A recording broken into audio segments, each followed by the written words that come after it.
Assalamualaikum warahmatullahi wabarakatuh. Jumpa lagi dengan saya Dwi Hastuti Listiani, calon guru penggerak angkatan 6. Pada kesempatan kali ini saya akan melakukan pengimbasan tentang budaya positif.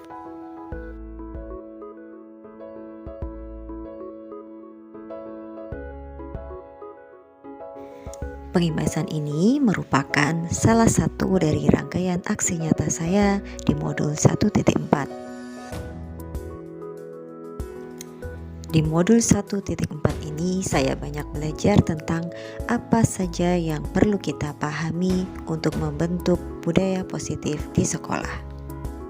Untuk dapat mewujudkan budaya positif di sekolah, tentu saja diperlukan kolaborasi antara kepala sekolah, guru, maupun tenaga kependidikan di sekolah.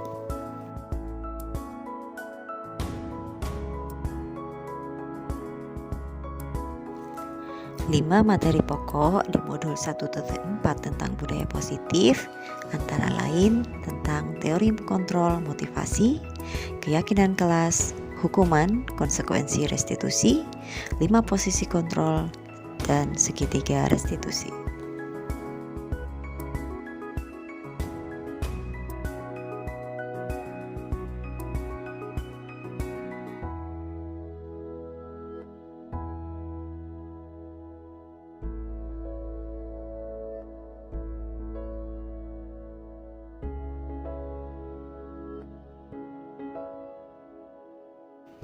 Ada beberapa ilusi kontrol yang selama ini kita percayai. Yang pertama, bahwa guru mampu mengontrol murid. Yang kedua, ilusi bahwa kritik dan membuat orang merasa bersalah dapat menguatkan karakter seseorang. Yang ketiga, ilusi bahwa semua penguatan positif efektif dan bermanfaat. Yang keempat adalah ilusi bahwa orang dewasa memiliki hak untuk memaksa.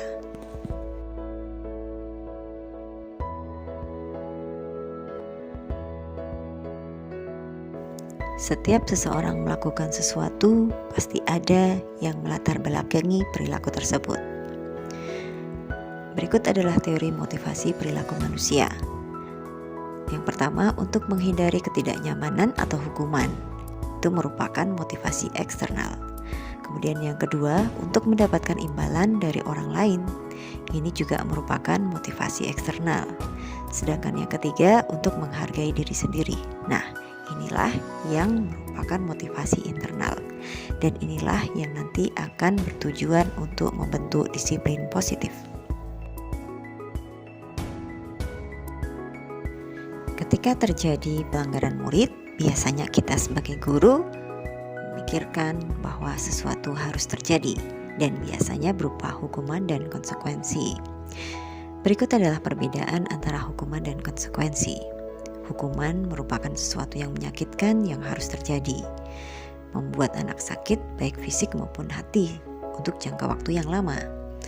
Anak membenci kedisiplinan, adanya paksaan, mendorong anak menyakiti diri sendiri, konsep diri yang buruk, dan anak belajar untuk menyembunyikan kesalahan. Adanya rasa marah, rasa bersalah, dipermalukan, dan merasa tak dihargai. Konsekuensi merupakan sesuatu yang harus terjadi, membuat anak merasa tidak nyaman dalam jangka waktu yang pendek. Anak lebih menghargai disiplin, adanya stimulus dan tanggapan. Konsekuensi mendorong anak agar mudah menyesuaikan diri, merupakan konsep diri yang baik, dan anak dapat belajar untuk mematuhi peraturan. Kehilangan hak dibuat tidak nyaman diasingkan untuk sementara.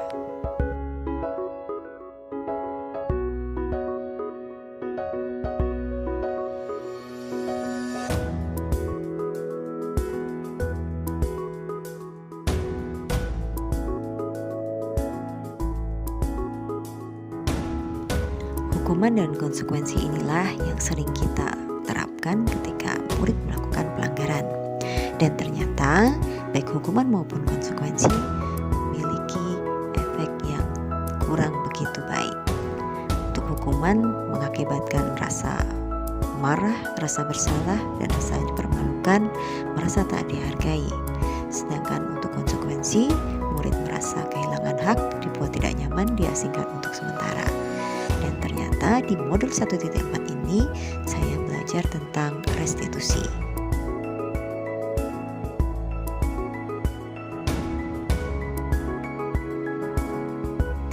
Lalu, apa itu restitusi? Restitusi adalah proses menciptakan kondisi bagi murid untuk memperbaiki kesalahan mereka, sehingga mereka bisa kembali pada kelompok mereka dengan karakter yang lebih kuat. Restitusi juga merupakan proses kolaboratif yang mengajarkan murid untuk mencari solusi untuk masalah mereka dan membantu murid berpikir tentang orang seperti apa yang mereka inginkan dan bagaimana mereka harus memperlakukan orang lain. Goosen 2004.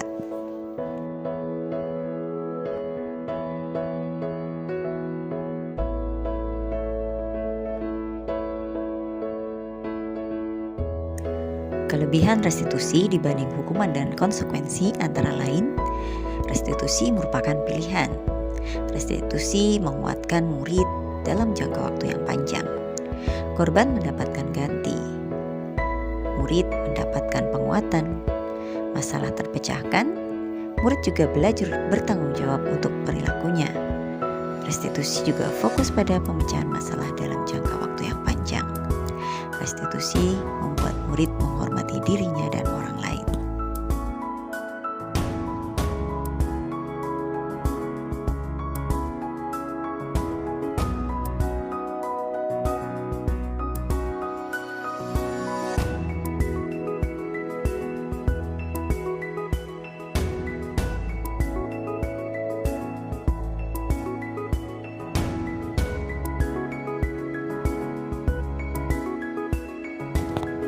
Agar restitusi yang kita lakukan dapat efektif, di awal perlu dibuat keyakinan kelas.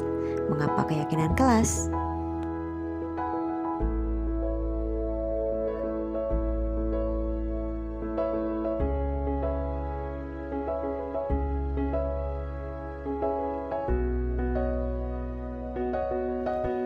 Keyakinan kelas diyakini dapat mendukung motivasi intrinsik. Kembali ke nilai-nilai atau keyakinan-keyakinan lebih menggerakkan seseorang dibandingkan mengikuti serangkaian peraturan-peraturan yang dibuat.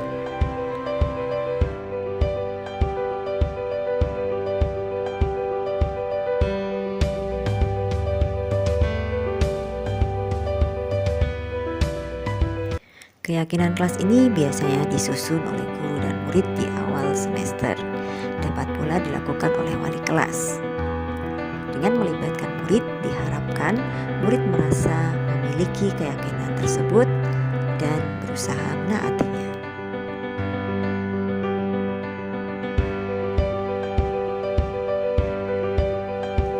Ada beberapa cara untuk membuat keyakinan kelas.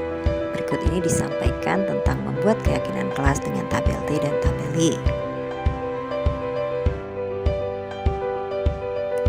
Dengan tabel T, untuk setiap nilai kita membuat 2 kolom, tampak seperti dan tidak tampak seperti. Sedangkan dengan tabel Y, kita membuat 3 bagan, yaitu terlihat, terdengar, dan berperilaku.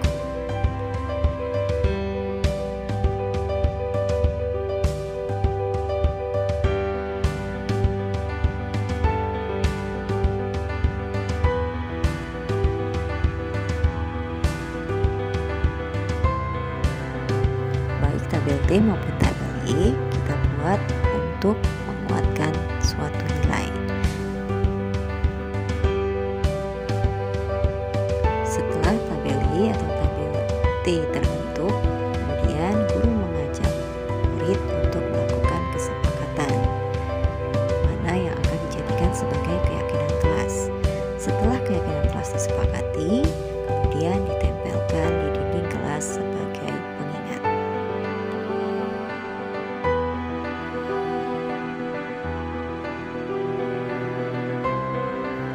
Dalam menghadapi permasalahan murid, terdapat 5 posisi kontrol.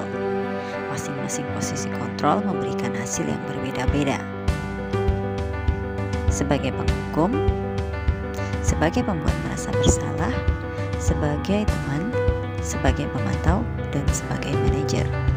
Di antara 5 posisi kontrol ini, manakah yang memberikan hasil terbaik? Ya, tentu saja manajer. Dengan menjadi manajer, murid akan dapat menguatkan pribadinya, mampu mengevaluasi diri, dan berusaha untuk memperbaiki diri.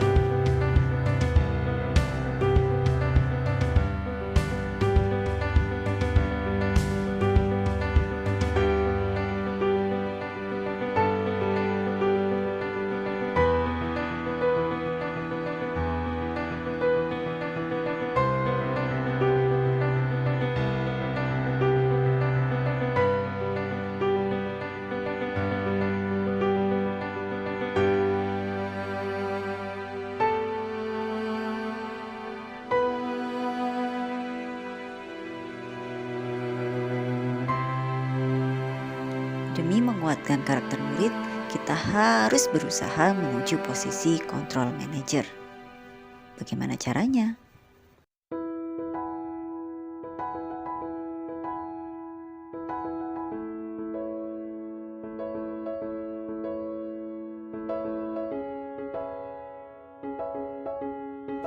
Yaitu dengan melakukan segitiga restitusi.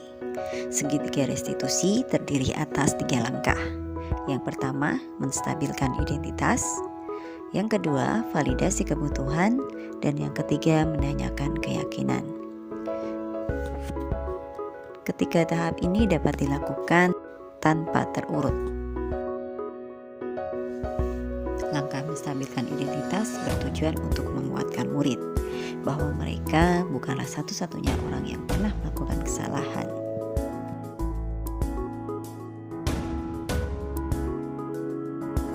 Langkah kedua, validasi kebutuhan, bertujuan untuk membuat murid memberikan alasan atas apa yang telah dilakukan. Langkah ini juga mengajarkan murid untuk mencari cara yang lebih efektif untuk mendapatkan apa yang dia butuhkan.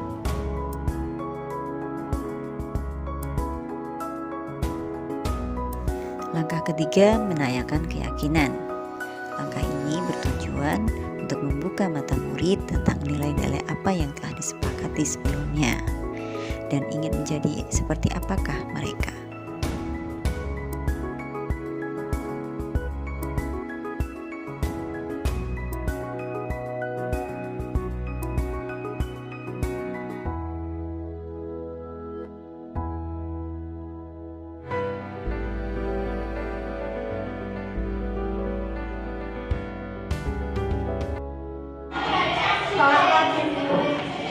Rani, tidak apa-apa kok kalau melakukan kesalahan. Ibu juga pernah melakukan kesalahan. Iya, namanya juga manusia. Aku terlambat. Ya, jadi kamu terlambat. Kamu pasti punya alasan kan kenapa datang terlambat? Aku terus kesiangan sih. Oh ya, tidak apa-apa kalau siang. Mari kita ingat kembali kesepakatan kelas kita bagaimana. Datang tepat waktu. Nah, kira-kira bagaimana kamu akan memperbaiki ini?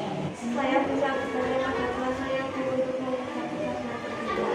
Oke, ya itu bisa dilakukan. Lalu bagaimana lagi? Saya akan bangun lebih awal.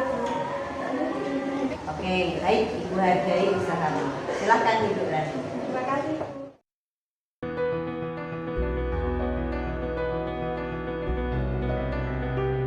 Ya, Ibu dengar dari teman-temanmu, kamu sering tertidur di kelas. Emangnya ada masalah? Iya, Bu, saya mengantuk. Oh, namanya mengantuk memang obatnya itu. Setiap orang melakukan sesuatu pasti ada alasannya. Nah, kira-kira kenapa kamu bisa sampai mengantuk dan tertidur di kelas? Saya awalnya nonton drama Korea, jadi pas di sekolah mengantuk. Nah, ini ya berkode. Polisi juga suka drama Korea. Tapi apakah menontonnya itu harus sampai malam? Apa yang kamu yakini sebagai seorang murid? Murid harusnya belajar, dan saya harusnya mengikuti pelajaran itu. Ya, baiklah. Lalu menurutmu solusinya bagaimana?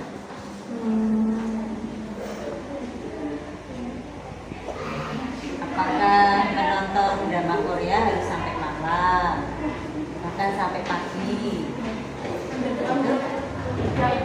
Saya tahu Bu, tentang zamannya harusnya kalau Sabtu saja.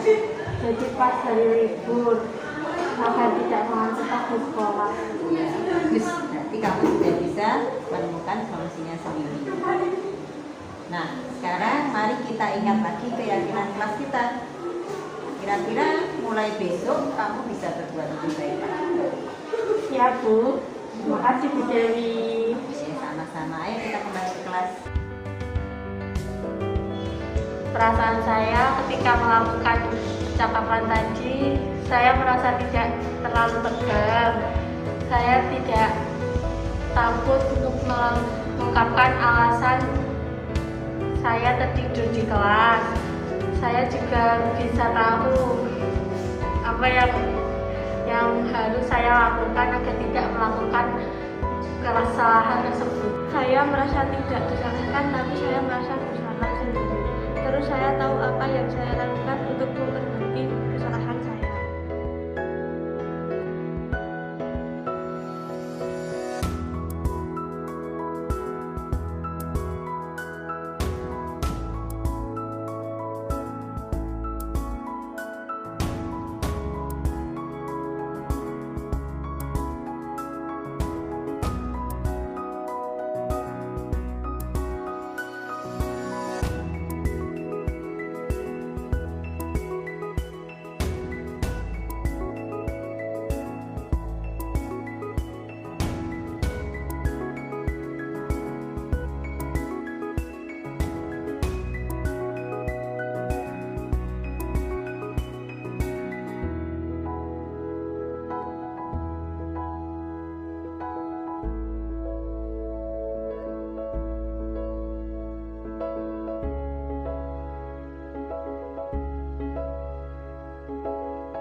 Wabarakatuh.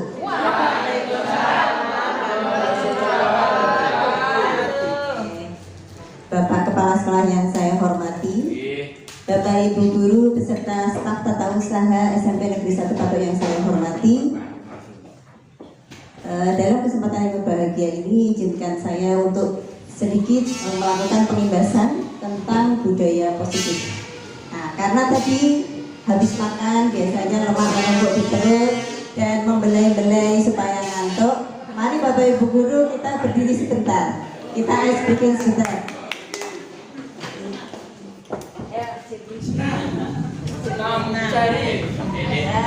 supaya longgar bisa ke tempat yang agak luas. Monggo Pak Wahadi, kita senam sebentar Pak Wahadi. Nggak ada Pak Wahadi nggak rame nanti ya. Ya dengan Sarmini.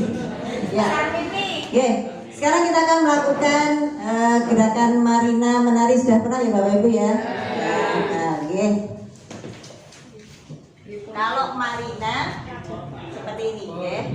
Marina menari di atas menara. Oke. Ingat Bapak Ibu? Marina menari di atas menara. Oke. Kemudian satu lagi Marijo sekarang. Kalau Marina kan cantik gitu ya. Kalau Marijo Marijo menari di atas menara. Siap Bapak Ibu? Oke, nanti kita bergerak bersama-sama sambil mengucapkan kalimatnya ya. Ya. Marina, yang keras Bapak Ibu ya. Marina menari di atas menara, atas menara. Marina menari, Marijo menari di atas menara, di atas menara. Marijo menari, Marina menari, Marijo menari, Marina Marijo menari di menara. Marina menari, Marijo menari, Marina menari di atas Marijo.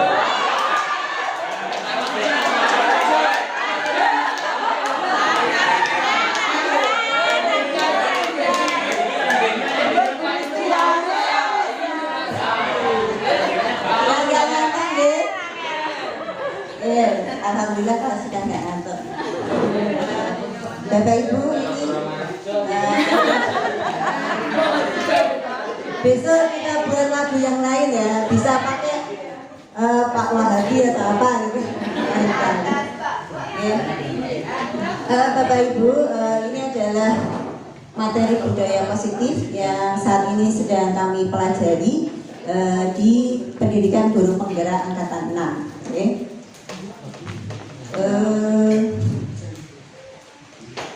Ya, nanti ada beberapa materi yang akan kita pelajari ya. Santai saja Bapak Ibu, seperti lagu itu ya. Joko tingkir ngombe daun, ojo dipikir gak marahi rumah. Ya, yang hujan di luar biarkan hujan, di sini tidak kehujanan. Jadi kita masih tetap kering di sini. Yang pertama nanti adalah tentang teori kontrol, motivasi, kemudian tentang hukuman, konsekuensi, restitusi, dan yang ketiga keyakinan kelas, yang kelima posisi kontrol, dan yang kelima adalah segitiga restitusi.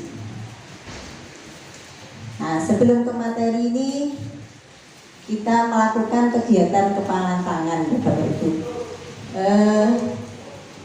Ini kegiatannya berpasangan, mungkin nanti bisa dengan teman yang terdekat.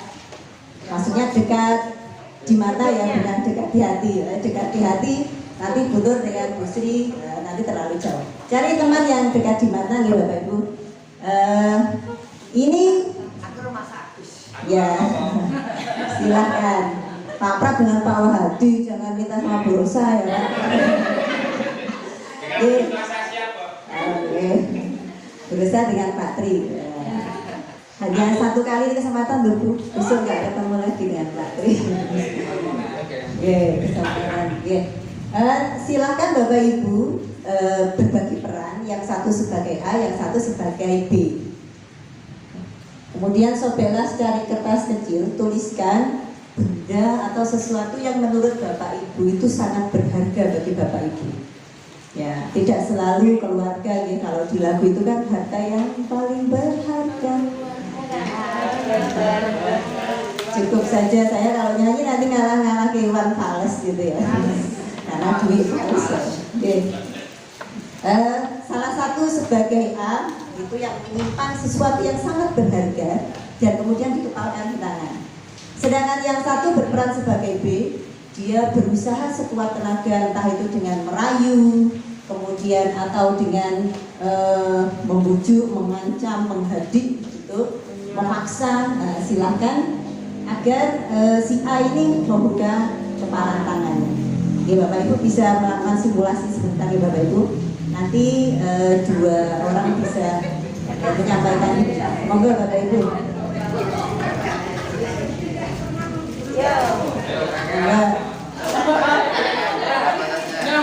Kecil-kecilan tangan ayo. Tangannya lepas.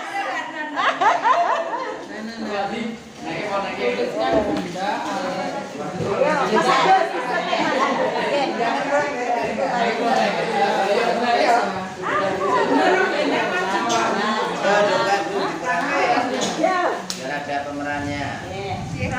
Jemput benar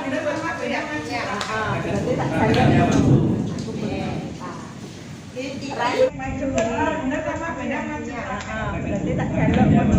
Aku boleh minta.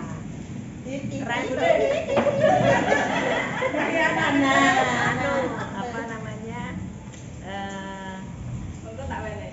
Ada imbalannya. Ada ya. Mencari telang, gunting nek ya. Silahkan keluarkan jurus mautnya. Bisa aja. Bisa aja shopping.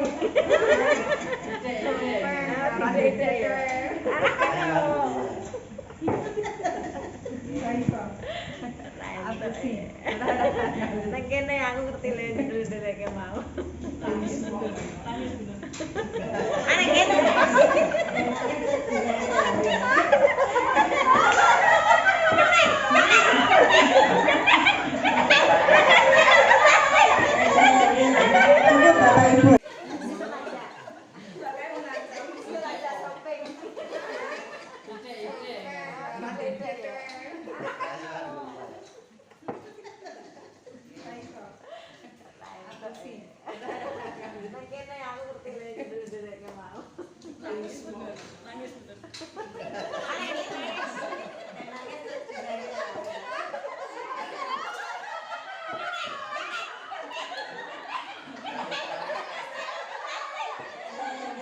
Cukup Bapak Ibu. Itu malah jadi kekerasan dalam keluarga. Bu Nur dan Bu Endang, bagaimana perasaan Bu Nur dan Bu Endang setelah melakukan kegiatan tadi? Mangkel. Ya kecewa karena tidak mendapatkan yang saya inginkan kok. Sebagai Bu Endang gimana Bu? Wah, aku kalau punya sesuatu ya tak pertahankan.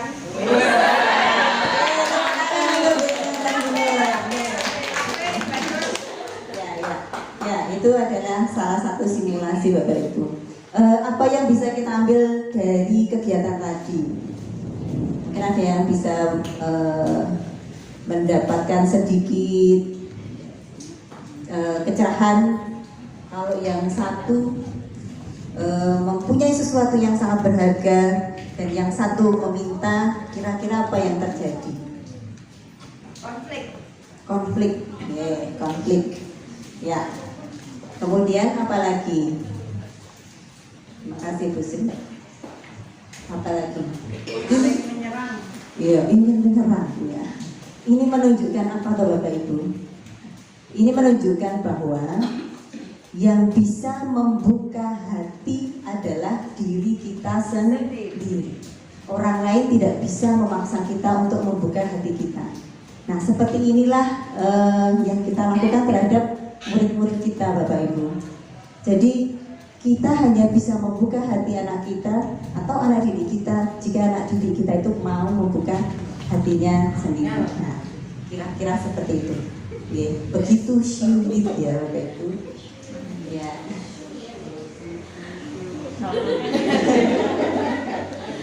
Banyak lagunya, saya udah. Nah, ini tentang teori kontrol atau teori pilihan, ilusi kontrol. Selama ini kita sebagai guru mempunyai ilusi seperti ini, bahwa kita itu bisa kontrol murid, bahwa kita itu bisa mengarahkan murid. Gitu. Kemudian ilusi yang kedua, bahwa jika kita mengkritik anak, itu akan membuat merasa bersalah dan dapat menguatkan karakter. Nah, ternyata itu hanya ilusi. Kemudian yang ketiga, bahwa semua penguatan positif, efektif dan bermanfaat. Ternyata tidak semua penguatan itu efektif dan bermanfaat. Kemudian yang keempat, ilusi bahwa orang dewasa memiliki hak untuk memaksa. Nah, ini yang kita kadang lupa ya Bapak Ibu, bahkan terhadap anak kita, kita itu kurang begitu memahami keinginan anak kita. Jadi anak kita itu malah kita paksa sesuai dengan harapan dari kita. Nah, ini adalah teori motivasi perilaku manusia. Jadi ketika seseorang melakukan sesuatu, itu ada beberapa motivasi. Yang pertama motivasi eksternal, motivasi dari luar. Itu misalnya untuk menghindari ketidaknyamanan atau hukuman. Apa yang akan terjadi apabila saya tidak melakukannya? Itu masih motivasi eksternal. Kemudian jika kita melakukan sesuatu supaya kita mendapatkan imbalan, nah itu juga masih motivasi eksternal. Nah, sedangkan yang ketiga, untuk menghargai diri sendiri, saya akan menjadi orang yang seperti apa bila saya melakukannya. Nah, itu adalah motivasi internal. Kalau menurut Bapak Ibu, kira-kira di antara dua motivasi ini mana yang paling baik? Internal. Oke. Nah, kita menuju ke situ Bapak Ibu dalam mendidik anak-anak kita. Nah, mungkin Bapak Ibu tidak asing ya dengan kata hukuman atau konsekuensi. Misalnya kalau kita meminta anak kita untuk mencatat 100 kali di dalam buku kalimat, saya tidak akan terlambat lagi karena terlambat ke sekolah. Ini kira-kira hukuman atau konsekuensi Bapak Ibu? Hukuman atau konsekuensi? Betul sekali, hukuman. Oke, nanti kita bisa menyimpulkan apa bedanya hukuman dan konsekuensi. Kalau lari mengelilingi lapangan basket 2 kali karena terlambat hadir di sekolah, oke, betul sekali. Yang ketiga, kira-kira apa Bapak Ibu? Hukuman. Kemudian kalau yang keempat, apa? Konsekuensi. Nah, ternyata dari tanpa kita tahu itu pun kita bisa menyimpulkan ya, itu termasuk hukuman atau konsekuensi. Nah, kalau yang berikutnya, tidak mengenakan sepatu seharian karena tidak mengenakan sepatu hitam, hukuman atau konsekuensi? Hukuman. Iya. Kemudian yang terakhir apa Bapak Ibu? Hukuman atau konsekuensi? Lari mengelilingi lapangan basket 2 kali karena terlambat 10 menit untuk pelajaran PJOK. Itu hukuman atau konsekuensi? Ternyata kalau ini konsekuensi. Kenapa kira-kira ya Bapak Ibu? Iya, betul. Karena terkait dengan mata pelajaran tersebut. Jadi yang namanya bedanya hukuman dan konsekuensi sudah mendapat benang merah Bapak Ibu? Hukuman itu yang seperti apa, konsekuensi yang seperti apa, sudah bisa ya kira-kira ya. Kalau konsekuensi itu yang bagaimana bedanya dengan hukuman kira-kira? Kok bisa menggantikan kertas tugas teman yang telah dijalan-jalan, itu konsekuensi. Oke, Pak Jupri? Iya, betul sekali. Jadi yang namanya konsekuensi itu adalah akibat dari perbuatan yang dilakukan. Ada kaitannya. Kalau hukuman itu tanpa terkait apapun, Platon memberi hukuman seperti itu Bapak Ibu. Ya, nah ini perbedaan hukuman dan konsekuensi. Kalau antara hukuman dan konsekuensi, mana yang lebih efektif Bapak Ibu? Kira-kira konsekuensi. Karena anak tahu, oh kalau melakukan itu akibatnya saya jadi bagaimana, saya harus bagaimana. Itu jadi lebih mengenal ke anak. Anak belajar untuk mematuhi peraturan, salah satunya itu. Oke, ini kita lanjut saja. Nah, ternyata di antara hukuman dan konsekuensi itu, saya juga baru tahu ini Bapak Ibu, ada yang namanya restitusi. Jadi tidak hanya tentang hukuman dan konsekuensi, ada cara yang ketiga untuk mengatasi permasalahan murid, yaitu dengan restitusi. Apa itu restitusi? Restitusi itu adalah proses menciptakan kondisi bagi murid untuk memperbaiki kesalahan mereka, sehingga mereka bisa kembali pada kelompok mereka dengan karakter yang lebih kuat. Jadi restitusi itu lebih kepada menguatkan karakter. Tidak hanya tentang anak tahu salahnya dapat hukuman apa, atau anak tahu salahnya dapat konsekuensi apa, tetapi anak tahu bahwa nanti karakternya itu akan menjadi seperti apa. Kira-kira seperti itu Bapak Ibu. Restitusi juga merupakan proses kolaboratif yang mengajarkan murid untuk mencari solusi dari masalah mereka dan membantu murid berpikir tentang orang seperti apa yang mereka menjadi tujuan mulia dan bagaimana mereka harus memperlakukan orang lain. Jadi tidak hanya terkait pada dirinya sendiri, tetapi juga bagaimana dia harus memperlakukan orang lain. Nah, ini kecil-kecil ya, tidak usah dibaca semuanya, tidak apa-apa Bapak Ibu. Ini adalah perbedaan antara hukuman, konsekuensi, dan restitusi. Di awal tadi kita sudah sepakat bahwa konsekuensi itu lebih baik daripada hukuman.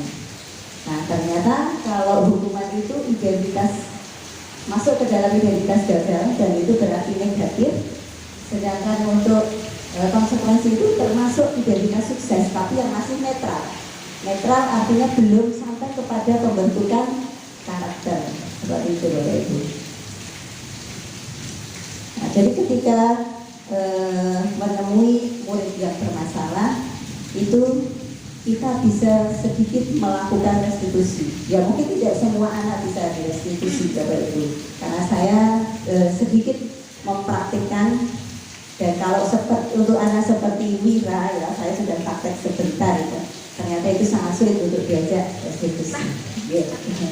Jadi nanti memang kita masih tetap menyesuaikan dengan murid ini bisa diajak restitusi. Jadi kita berusaha dulu restitusi, jangan kok terus langsung itu kudu dikerasi gitu, tidak. Tapi kita coba dulu untuk restitusi, seumpama itu nanti tidak berhasil, nah baru apa daya akhirnya kita melakukan konsekuensi ataupun hukuman. Ini ciri-ciri restitusi. Ya, bukan untuk menebus kesalahan, tapi belajar dari kesalahan, kemudian untuk memperbaiki hubungan. Tawaran, bukan paksaan. Kemudian menuntun untuk melihat ke dalam diri.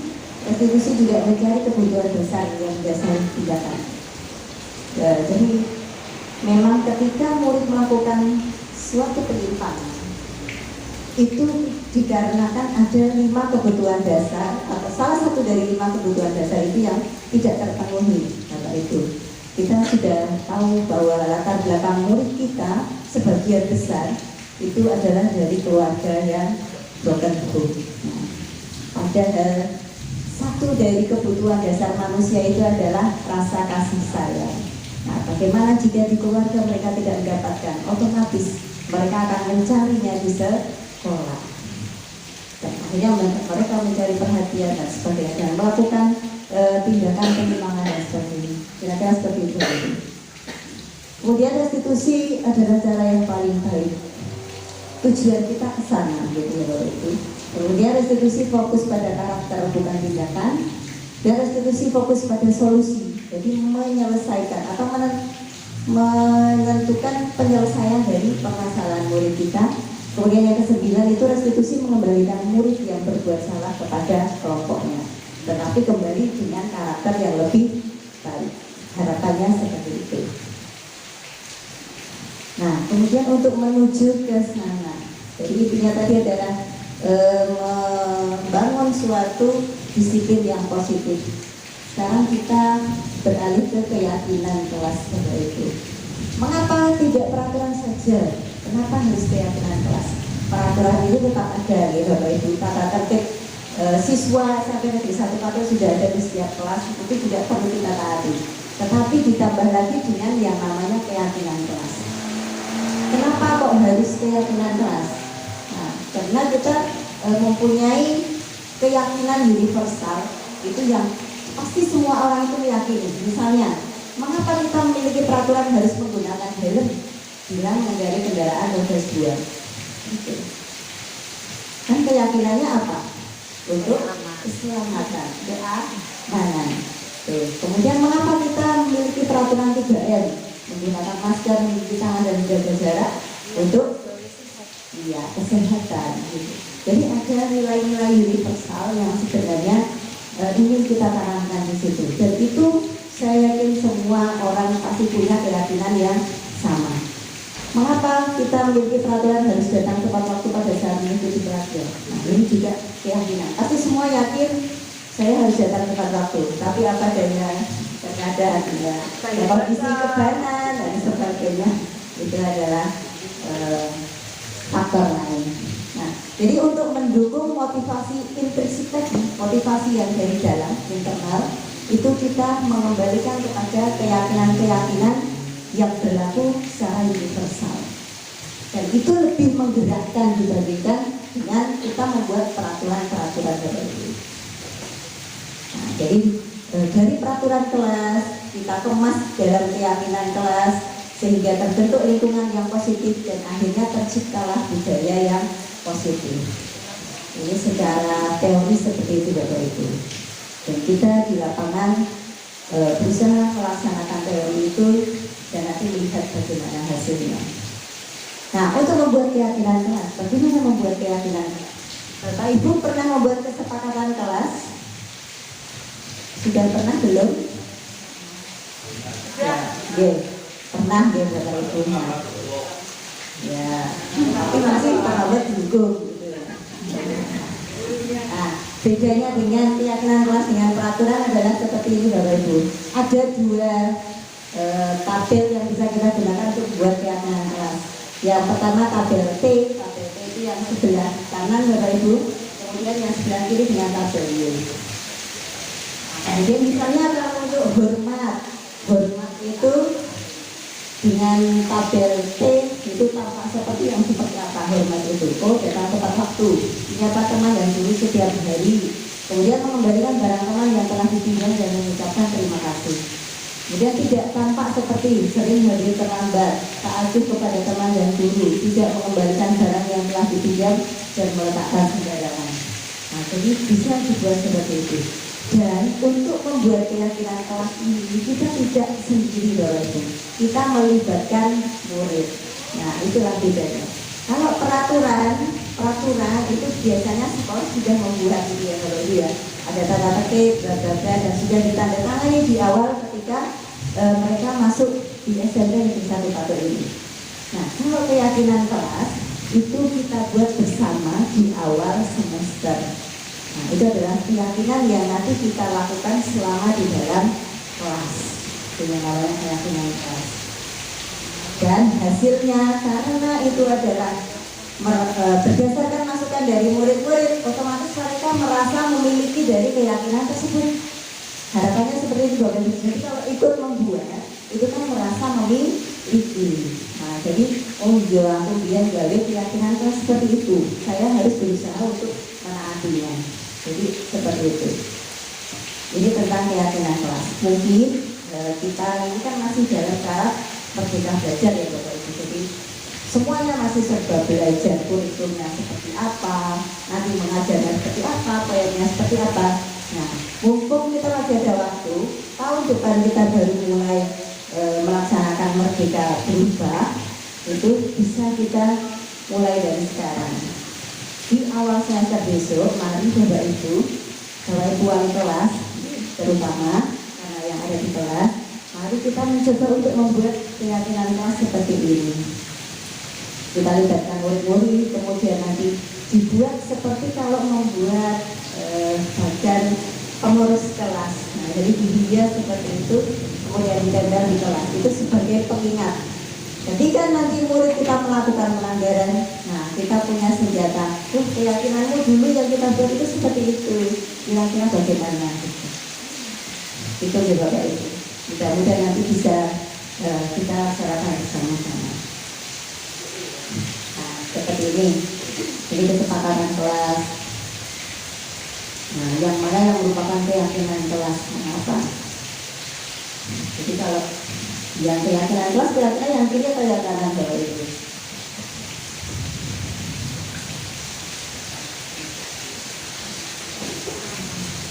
Kiri atau yang kanan? Kira-kira? Yang kanan. Ya, betul sekali, betul. Yang kanan. Jadi ada subjeknya. Kami murid yang bagaimana? Kami murid yang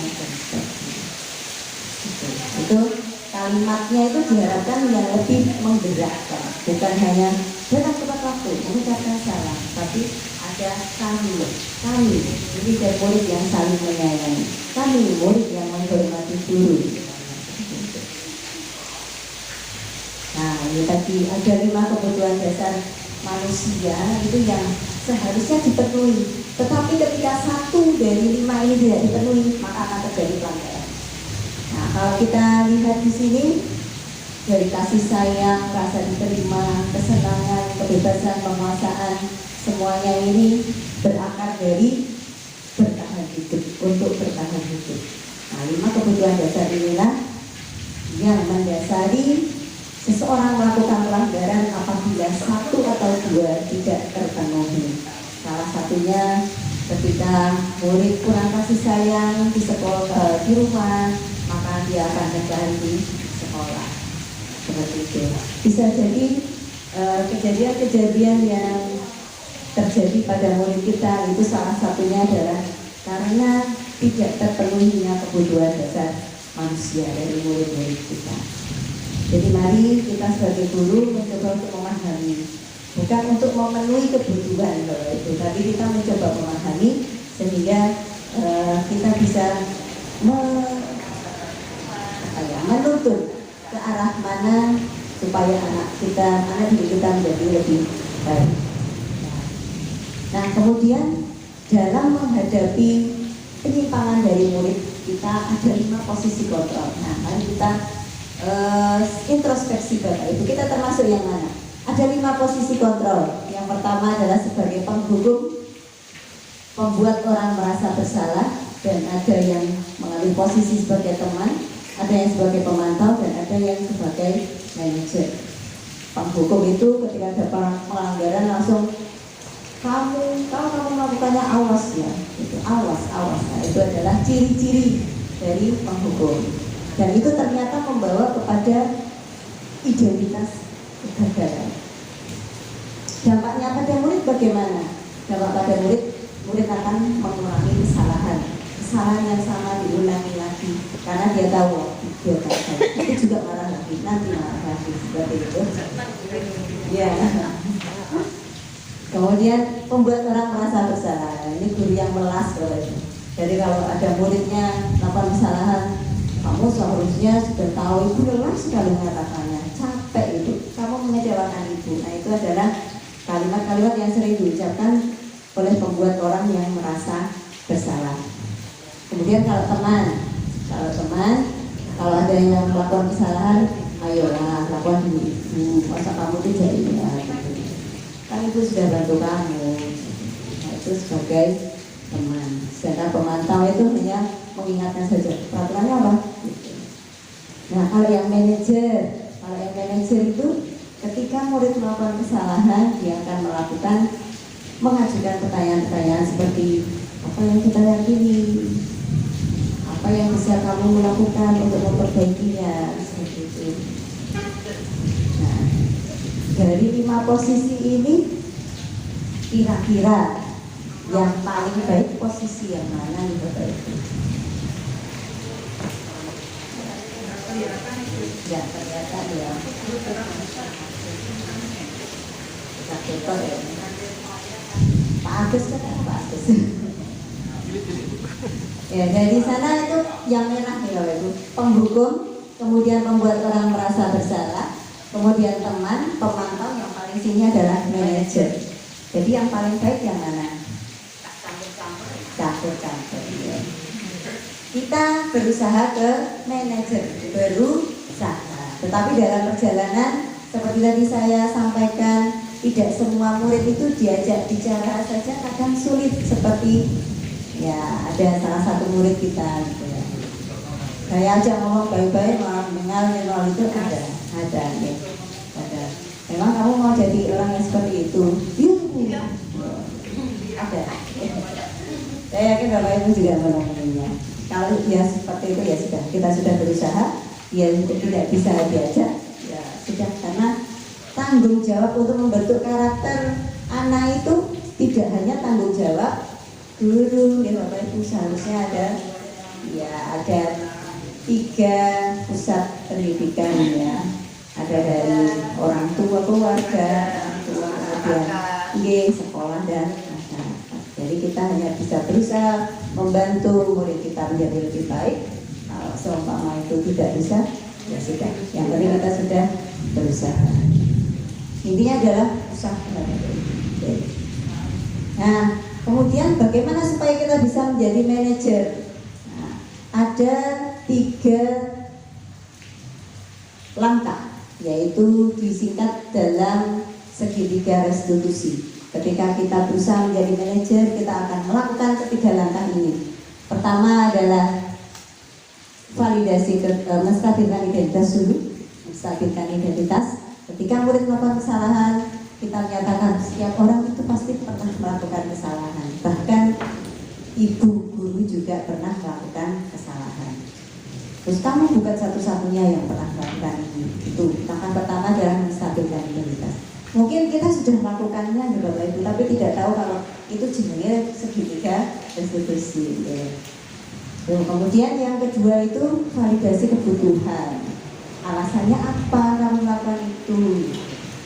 Kemudian apakah ada cara lain yang sebenarnya lebih efektif supaya kamu bisa mendapatkan apa yang kamu butuhkan? Itu langkah validasi kebutuhan. Dan langkah yang ketiga adalah menanyakan keyakinan. Nilai-nilai apa sih yang sudah kita sepakati? Kamu ingin menjadi orang seperti apa? Seperti itu. Jadi ada 3 langkah ini untuk bisa membantu murid kita kembali kepada kelompoknya dengan karakter yang lebih kuat. Nah, ini contoh-contoh kalimat yang dilakukan ketika kita melakukan langkah menstabilkan identitas. Apa saja, misalnya berbuat salah itu manusiawi, tidak ada manusia yang sempurna. Jadi itu biasa. Nah, saya yakin Bapak Ibu pernah melakukannya, hanya tidak tahu itu jenisnya segitiga restitusi. Bapak Ibu juga pernah salah. Kita bisa kok menyelesaikan masalah ini. Dan kita bukan mau mencari siapa yang salah, siapa yang benar, tapi mari kita mencari bagaimana menyelesaikan masalah tersebut. Itu menstabilkan identitas. Kemudian langkah yang kedua validasi kebutuhan. Misalnya dengan kamu bisa melakukan yang lebih buruk, tapi kamu tidak melakukannya kan? Kamu pasti punya alasan. Alasannya apa? Kalau kamu melakukan itu, yang penting bagi kamu itu apa? Ini ada langkah-langkah dari validasi kebutuhan. Apakah kamu bisa melakukan dengan lebih baik besok lagi? Seperti itu. Kemudian untuk menanyakan keyakinan, langkah terakhir, nilai apa yang kita percaya di sekolah kita. Nah, ini nilai-nilai ini yang kalau kita lakukan dari awal, dari menyusun keyakinan kelas, kita bergerak sampai ke restitusi, nah itu sudah sangat runtuh. Jadi kalau ketika kita melakukan restitusi, kita sudah bisa menanyakan keyakinan kita itu apa. Nah itu sudah, karena kita sudah membuat keyakinan kelas. Kelas yang ideal itu seperti apa? Kamu ingin jadi anak seperti apa? Sebaiknya bagaimana? Ya, itu mulai.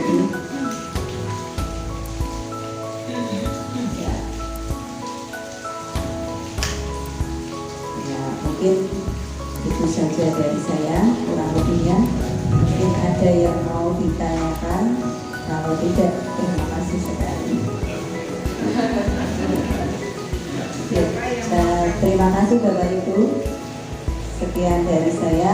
Wassalamualaikum warahmatullahi wabarakatuh.